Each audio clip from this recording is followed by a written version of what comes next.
सिन्नर शहरामध्ये अवैधरित्या वास्तव करणाऱ्या 2 बांगलादेशींना सिन्नर पोलिसांनी ताब्यात घेतलंय.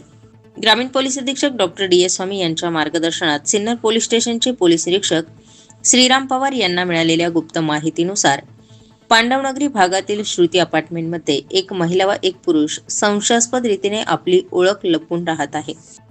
मिळालेल्या माहितीनुसार छापा टाकत मिलन सुलतान सरदार, वर्षा सुलतान शेख, बोरशा सुलतान मुनीर शेख उर्फ शिवली या दोघांना ताब्यात घेण्यात आले. त्यांच्या अंगझडतीमध्ये त्यांनी भारतात रहिवास करण्यासाठी बनवलेले बनावट Aadhaar card, licence, SIM card, debit card आढळून आले. बांगलादेशी पुरुष व महिला यांच्याकडे भारतात राहण्यासाठी किंवा वैध वास्तव्यासाठी कोणताही पासपोर्ट किंवा व्हिसा, कायदेशीर परवाना पोलिसांना आढळून न आल्याने त्यांच्यावर कारवाई करण्यात आली. हे दोघेही महिला व पुरुष सुरुवातीला मुंबई, सुरत तसेच 1 वर्षापासून सिन्नर शहरात वास्तव्य करून नाशिक शहरातील काही हॉटेलमध्ये स्वयंपाकाचं काम करत असल्याची माहिती पोलीस तपासात समोर आली.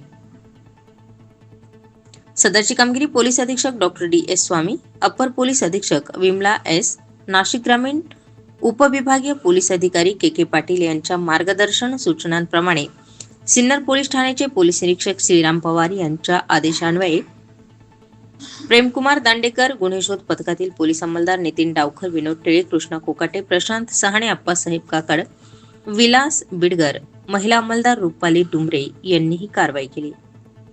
स्टार 24 फास्ट न्यूजसाठी माधव खाबिया सह प्रकाश शेळके, सिन्नर.